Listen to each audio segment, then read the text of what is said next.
فوق السما السابع، حميكي رب العالمين من الضالين ومن الخاينين ومن الخلق اللي بين أهاليكي مدسوسة محروسة. يا أيها الناس اعبدوا ربكم الذي خلقكم والذين من قبلكم لعلكم تتقون. هو الذي أنزل لكم من السماء ماء فأنبت به من الثمرات رزقا لكم فلا تجعلوا لله أندادا وأنتم تعلمون. صدق الله. بسم الله الرحمن الرحيم. بسم الله رب العرش العظيم. نبدأ مؤتمرنا الصحفي للإعلان عن أليكس في 2023. السادة المحترمين الحضور، السادة الإعلاميين، السادة رواد المنصة المشرفين، ابتداء من معالي الدكتور صبحي سلام نقيب المهنة الزراعية والسادة المرافقين له حتى لا ننسى أحدا فردا منهم إن شاء الله تعالى. اليوم نعلن عن بداية فكرة طرحها فخامة الرئيس عبد الفتاح السيسي منذ العام 2016، ومعنا زهرة شبابنا من مهندسي الزراعة المصرية الذين يمثلون الوطن، فعلا يمثلون الوطن من أجل رفعته. فمن يملك قوت يومه ملك أمره كما قال الدكتور صبحي سلام في البرومو الذي عرض بقناتنا بالأمس وزملائنا الإعلاميين. نعم، إذا زرعنا أراضينا وجعلنا الكسوة الصفراء بديلا عنها تكن خضراء، تأكدوا لا كبيرا أو صغيرا يستطيع التحكم بنا. وأيضا قيادتنا السياسية هي التي بدأت وقالت اعملوا لبنيكم، وكذلك كل فرد في هذا الوطن. فكان من المفروض أن حضور النواب البرلمان المصري عن أحزاب مستقبل الوطن وغيره لدعم الدكتور صبحي سلام في مبادرته الرائعة التي ستنطلق بأمر الله في الأول من فبراير القادم للعام 2023. لكنهم يعتذرون لك يا دكتور للحضور لالتزاماتهم البرلمانية، ولكن يؤكدون وقوفهم بجوارك أينما ذهبت بأمر الله من أجل بلدنا. ولذلك فسنحن نفتتح اليوم مؤتمرنا لإعلان مبادرة، أنا أسميها مبادرة لإعلان مؤتمر أليكس جرين 2023. وعلى بركة الله تعالى نعلن انتظارنا لحدث كبير جدا في اسكندرية، معرض اسكندرية الزراعي الدولي أليكس جرين ديك 2023 في ثوبه الجديد، مع مجلس جديد، مع رؤى جديدة، مع أفكار جديدة. الحقيقة هو استكمال لما سبق من شغل في نقابة المهنة الزراعية، لما هو قائم في الدولة المصرية في الجمهورية الجديدة تحت قيادة فخامة الرئيس عبد الفتاح السيسي. وكما ترون سيادتكم جميعا نحن بلد زراعي وما يقوم عليه من صناعات، ونحن إن شاء الله بإذن الله قادرون على تخطي الأزمة في ظل التحديات وفي ظل المشاكل المتنوعة والمتعددة. مصر بإذن الله محفوظة وأمن وأمان وسلام ورخاء تحت قيادة فخامة الرئيس عبد الفتاح السيسي وجيش مصر العظيم وشرطة مصر اللي بنهنئ الشرطة المصرية وثورة 25 يناير في هذه المناسبة. نقابة المهن الزراعية ومجلسها الجديد، السادة هيئة المكتب وأعضاء المجلس جميعا تحت قيادة فخامة الأستاذ الدكتور السيد خليفة النقيب العام للزراعيين في مصر، ومؤتمرنا تحت رعاية معالي الوزير السيد القصير رئيس وزير الزراعة واستصلاح الأراضي، ومعالي اللواء محمد الشريف محافظ الإسكندرية. معرضنا إن شاء الله وهذا التجمع الزراعي في قاعات الشهيد عبد المنعم رياض في سموحة الجديدة، التجمع الزراعي المتنوع من كافة الشركات والمتخصصين. هو ليس معرضا زراعيا فقط، هو تجمع زراعي لتناول وتبادل الأفكار والرؤى والحلول الابتكارية لحل الأزمة وأزمة الغذاء. لأن طبعا زي ما قال الأستاذ إسلام من لا يملك قوته لا يملك قراره، أن أشد أنواع الحروب فكا بالبشرية هي حرب الغذاء. بالتالي الأمن الغذائي والأمن القومي المصري محفوظ بإذن الله. ان شاء الله باذن الله بنشكر كل من قام وساعد في هذا الحدث الكبير ان شاء الله، اللي احنا نتمنى ان شاء الله باذن الله يخرج بالشكل اللائق بنا كزراعيين في بلد زراعي تحت قياده واعده وتجمع متكامل من كافه الاركان، رواد الصناعه، المزارعين والمنتجين والمربيين والمستهلكين، معنا كل الناس ان شاء الله باذن الله. في الاخر هيبقى نصل ان احنا في نهايه معرضنا باذن الله تواصلنا مع بعض هنصل الى رؤى باذن الله تعالى من خلال الندوات وورش العمل والحوارات المفتوحه ولامور عظيمه جدا. وان شاء الله انا زي ما قال الاستاذ اسلام هي فعلا في مبادرات في مفاجآت انا مش عاوز احرقها، هتسمعوها من بعض الزملاء بعض الشركات اللي هي بتحب بلدها اللي بتحب مصر. احنا بلدنا بلد فيها خير كتير جدا، عندنا خير كتير جدا، ولكن عايزين نحط ايدينا في ايدين بعض، يعني زي ما بنقول ايد بايد هنبني مصر من جديد. الحقيقه التنوع الزراعي الموجود في المعرض من شركات متنوعه خاصه بالمبيدات والاسمده والتقاوي والاعلاف والادويه البيطريه واستصلاح الاراضي والطاقه الشمسيه والنباتات الطبيه والعطريه والمواد الغذائيه ونباتات الزينه. احنا مش عاوزين ننسى تخصصات متنوعه وزخم زراعي في سموحه الجديده في قاعه الشهيد عبد المنعم رياض يوم الاربعاء القادم ان شاء الله 1 فبراير 2023 لمده 3 ايام. نتمنى من الجميع التواجد والتوجه، لان والله خلال الاعداد لهذا المعرض في الفتره الماضيه في افكار رائعه وحلول مبتكره لمشاكل كثيره جدا عندنا في كافه التخصصات. فان شاء الله باذن الله يعني نوعدكم يعني بهذا المعرض وتعاون الجميع وتكاتف الجميع، ونشكر كل الشركات العارضه، نشكر الدعم لكل الجهات الاكاديميه من الجامعات وكليات الزراعه والطب البيطري، مراكز البحثيه ووزاره الزراعه ووزاره التموين، وبنشكر مديريه الزراعه وقائدها الجديد الدكتور نبيل الششتاوي لوقائد قطاع الزراعه في اسكندريه ومديريه الزراعه والاعلام الريفي على تواجده معانا. في حاجات كتيره جدا مش عاوز انساها في المعرض ان شاء الله، ولكن يعني اوعدكم ان شاء الله يبقى حدث على قدر المسؤوليه نصل فيه في الاخر على فكره المبادرات اللي موجوده والتوجهات والتوسعات بتمشي مع توجهات الدوله في النواحي التوسع الرأسي والتوسع الأفقي من زيادة المساحة المنزرعة في مصر وزيادة الإنتاجية وتعظيم الإنتاجية بأفكار مصرية 100% إن شاء الله. أنا يعني مش عاوز أطول على حضراتكم، ولكن إن شاء الله بندعو الجميع وجميع الزراعيين والمنتسب لقطاع الزراعة وما يرتبط به من علوم ومن أمور متعددة يتواجدوا معانا إن شاء الله بإذن الله يوم الأربعاء في حضور حفل الافتتاح ومشاهدة كل الموضوعات والشركات العارضة ومنتجاتها الغذائية والزراعية والإنتاجية والخدمية المتنوعة. الحقيقة يعني أنا بعد الكلمة دي أنا معانا مجموعة من الشركات، يعني أنا مش عاوز أعرف حد، يعني كل شركة من الشركات لها هدف كويس جدا وهدف سامي وراقي إن شاء الله. بإذن الله هندي الكلمة لكل شركة هيدي تعريف بسيط عن الشركة وعن المبادرة اللي هيبقى أو المنتج أو الأفكار اللي عنده والتي ستعرض في معرض أليكس جرين تك 2023 تحت رعاية وزير الزراعة واستصلاح الأراضي ومحافظ الإسكندرية والنقيب العام للزراعيين. أهلا ومرحبا بكم إن شاء الله، معرض موفق بكم جميعا. دكتور صبحي سلام نقيب الزراعيين، عايز ترد تقول ايه على طموحنا في المؤتمر القادم يوم الاربعاء باذن الله؟ طموحنا كبير جدا ان شاء الله باذن الله، والامال كبيره طالما نحن موجودين ان شاء الله باذن الله. القادم افضل، ايد في ايد هنبني مصر من جديد بتعاون كافه القيادات وكافه الجهات، ونتعاون مع بعض ان شاء الله باذن الله. مش معرض عادي، معرض أليكس جرين تك متميز بكل ما فيه من الحضور، من الشركات، من الافكار، من الاراء، من الخبراء، من التوصيات اللي ان شاء الله باذن الله والمبادرات اللي فيه هنبني فعلا مصر.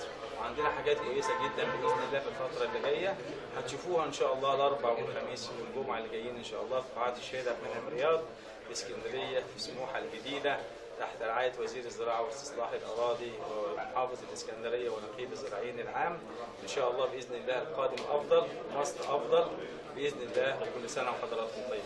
مستنيينكم تشرفونا عشان تشوفوا على أرض الواقع نقابة المهن الزراعية ووزارة الزراعة ومحافظة الإسكندرية بتعمل لكم إيه خلال الفترة اللي جاية. عارفين طبعا ان احنا كنا اثناء تولينا رئاسه القطاع في اسكندريه كان يهمنا في المقام الاول واحنا بندير المنظومه دهية ان احنا نرسي قواعد اداره الاعمال في قطاع الزراعه. واظن اللي كانوا شغالين معانا في الفتره دي بيقولوا انه قطاع الزراعه في اسكندريه تحول الى قطاع استثماري. تحول الى قطاع بينشئ وبيكريت بيخلق فرص استثمارية علشان الدولة ينموا فيها الموارد وعلشان يشتغلوا بفكر مسؤول بمستوى أعلى. فاحنا من بدايتنا سواء هنا أو الإدارة المركزية للإرشاد أو أي شغل اشتغلناه بداية من وجودنا مع هيئة الأمم المتحدة لغاية وجودنا في مصر كنا دايما بنشتغل على البيزنس، إدارة الأعمال. المعرض بصفة عامة وأي معرض في الدنيا هو تنمية أعمال. يعني هو بيدي للناس فرص ان هم يتعرفوا على المنتجات الجديده في نفس الوقت. واللي اتمناه ان المعرض ده هو بيكون زي المعارض اللي شفناها بره مصر ان هو ينمي البيزنس بين الشركات وبعضها كده. يعني في عندنا صالونات البي تو بي او البيزنس تو بيزنس زي ما بنشوفه كده في كل المعارض اللي شفناها في كل البلاد بتاعت اوروبا او تركيا او الصين او ماليزيا، ان هم بيعملوا صالونات البي تو بي. رجال الاعمال مع بعضهم ممكن يعملوا بعض البيزنس الموفق في البلد. دي نقطة. النقطة الثانية احنا في الحقيقة يعني ما تخليناش عن مسؤوليتنا التنفيذية حتى لو بقينا مستشارين لشركات، فبرضه بنفس الروح والمسؤولية اللي احنا كنا فيها. فاحنا الجديد اللي احنا عملناه كنا بنشتغل عليه بقالنا مدة ان احنا نحول او نزيد من جذب السكاني وجذب الاعمال في محافظة الوادي الجديد. وفي الحقيقة وفقنا خلال السنة اللي فاتت دهية في تحويل مركز باريس إلى وادي متخصص في جوجوبا في العالم كله. الموضوع ده هو أدركه القيادة السياسية. لواء زمردود أعلن رسمي امبارح بعد موافقة المجلس التنفيذي في اجتماعهم أول امبارح تحويل مركز باريس إلى وادي جوجوبا في العالم. هستمد كلامي من كلام سياده النقيب والدكتور مجدي ان يا جماعه فعلا طبعا اولا الزراعيين دي عشان تعرفهم كليه انا بعتبرها، انا طبعا اعرف نفسي الاول طبعا خريج طب بيطري، ماجستير وبائيات من المعهد العالي للصحه العامه، وام بي اي من الاكاديميه العربيه اللي هو الماجستير باداره الاعمال، ودكتوراه في اداره الاعمال من جامعه اسكندريه اسمها الدكتوراه المهنيه. دي كانت اونلاين ايام الكورونا موجوده في كليه التجاره. وعضو المجلس الاعلى للجامعات القطاع البيطري. فانا حتى لما كنت دخلت المجلس الاعلى كنت طالبت حتى يمكن ان كليه الزراعه ديت، وقلت للناس ان دي كليه قمه. دي فعلا يا جماعه كليه قمه وكليه عمليه ما تقلش عن كليات الطب وكليات العلوم والحاجات دي كلها. وبعدين كمان الميزه ان في مجالات كتيره جدا وان انتم يعني مهمين جدا بالنسبه للامن القومي والامن الغذائي. زي ما شفنا مثلا، او برضه اقول لكم حاجه، ان مصر يعني دوله من الدول المحترمه اللي فيها الامكانيات مش موجوده في جميع دول العالم، ودي حقيقه. يعني انا يعني سياسيا لا انتمي لاي حاجه مستقله، ولكن حته عجبني قوي حته زراعيين في حوض مصر دي. يا جماعه لازم نحب بلدنا. يعني مصر ما هيش حكومه ولا هي شخص ولا هي يعني حتى لو هنختلف مع بعض الاشخاص في الحكومه او خلافه، لا، بلدك لازم تحبها، تحافظ عليها، تحاول يبقى ليك دور فيها. وخاصه الشباب لازم يبقى محتاجين زي ما قال الدكتور صبحي بيه حلول خارج الصندوق. شفنا مثلا طبعا برضو من ضمن الحاجات الكويسه جدا اللي الدكتور صبحي عملها ونقابه الزراعيين ان التوقيت. يعني احنا دلوقتي في الظروف الاقتصاديه العالميه والمصريه صعبه جدا، فلما نعمل مؤتمر زي ده بيدي لك نوع من التفاؤل، نوع من ان احنا نجدد الطاقه، نوع ان احنا نبتدي نتعرف على الشركات. احنا في مجال الطب البيطري ليس مجال علاجي، الاساس احنا مجال وقائي. احنا لما بنعالج او بنخش بعلاج بشكل ما بيبقى ده على سبيل العلاج، بس احنا في الاساس المفروض علاج بنتكلم في الطب الوقائي.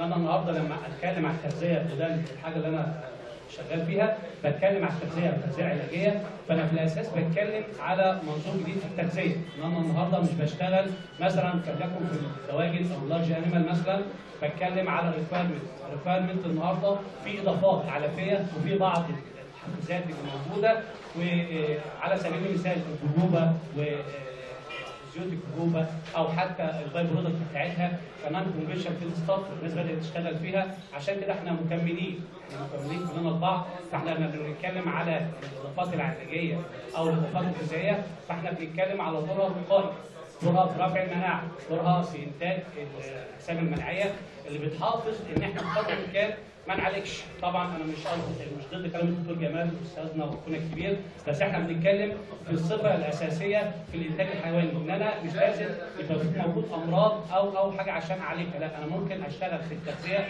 العلاجيه والتغذيه المناعيه، وده الفكر الجديد اللي احنا بدانا نتكلم فيه مع بعض الناس، ووجود اساتذتنا بتوع الاضافات العلفيه او بتوع رفعات المناعه او حتى الزيوت العطريه. العالم كله دلوقتي بيتجه للزيوت العطريه، مجالات الزيوت العطريه واستخدام الانزيمات والاضافات المختلفه. علشان كده ده الفكره اللي احنا بنتكلم فيها في المؤتمر ان شاء الله او في الملتقى السنه دي، ان الناس تبدا تغير اتجاهها عن موضوع التغذيه، ان مش لازم العلف يبقى 23% بروتين، انا ممكن استخدم بعض الاضافات العلفيه اللي تحسنني وتخلي لي استخدام البروتين اللي موجود ده مور افيشنت واستخدامه بشكل امثل. ده اللي هنتكلم بيه مع حضراتكم السنه دي او في الملتقى المحترم ده، ونتمنى يعني نتقابل معاكم على خير. أنا دوري في شركة إصلاح مجالي بقالي فيه 25 سنة، عندي خبرات كتير جدا، فالحمد لله حسيت إن ليا دور لازم أديه، إن أقدر أساهم في التنمية الحديثة، طبعا في إطار دعم القيادة السياسية وتوجهها نحو استصلاح الأراضي، وده مش مكان محدد، يعني سيادة الرئيس توجه لمنطقة الصحراء الغربية، سينا، جنوب الوادي، الصالحية، ما سابش مكان ما فتحوش بصراحه يعني. فاصبح علينا لزاما ان كل واحد فينا لازم يقوم بدوره في القطاع بتاعه.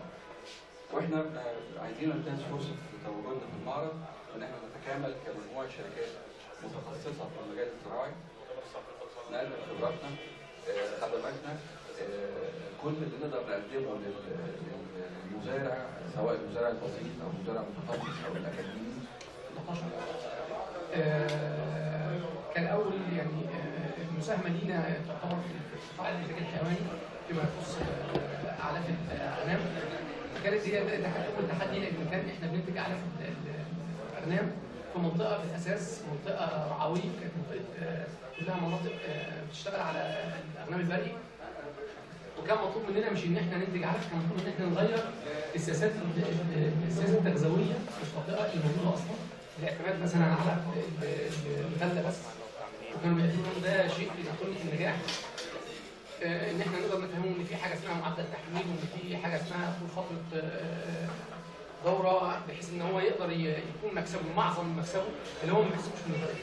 دي كانت اول مساهمه لينا. بعد كده بدانا نتطور في ان احنا ننتج بقى اعلاف الماشيه واعلاف الدواجن. كانت مساهمتنا الرئيسيه طبعا زي اي مصنع بيحاول ينهض يطور من نفسه ويساهم في النهوض في قطاع الانتاج الحيواني الداجني، ان هو يطور من نفسه في التركيبات اللي تكون هي تركيبات متزنه، بالاضافه ان احنا اتجهنا لاتجاه جديد في الانتاج الحيواني ان احنا نعمل مخاليط السلاج، وبدانا يعني نطور منها بشكل يسمح ان احنا ناخد منها اعلى معدلات تحويل لحم والبان.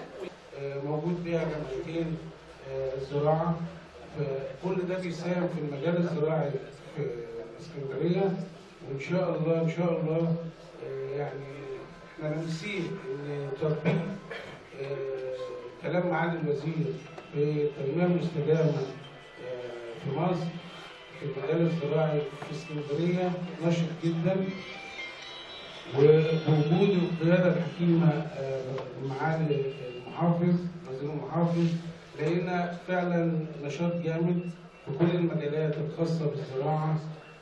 المعارض دي من ضمن المجالات اللي بتساعد على نشر الثقافه والوعي لدى الجميع في المواضيع الخاصه بالزراعه. ويعني بنشكركم شكرا جزيلا والله على الدعوة الكريمة، وإن شاء الله المؤتمر معرض ناجح إن شاء الله، وربنا يوفقكم جميعا.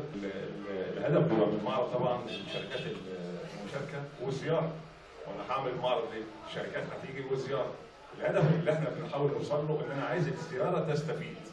كان زي ما الدكتور صبحي قال احنا باذن الله عاملين ورش عمل على اعلى مستوى، متفقين مع الاستشاريين الدعم الفني للشركات ان هم يذللوا المشاكل اللي جايين نسال فيها. واحد عنده مشكله في محصول زراعي في منتج معين، واحد في اضافات الاعلاف، وحد عايز بدائل الاعلاف. يمكن انا كنت بتكلم مع الدكتور جمال بقول دلوقتي احنا في بدائل الاعلاف لللارج انيمال، طب عملتوا ايه للدواجن؟ سؤالي دوت يعني هو هيحل اللارج انيمال بس الدواجن ايه؟ وانا برضه برجع بشكل راجل بتاع انتاج حيواني لازم احل للانتاج الحيواني. فان شاء الله في استفاده كبيره جدا، والزياره هتكون مشرفه جدا، وباذن الله يكون معرض ناجح جدا.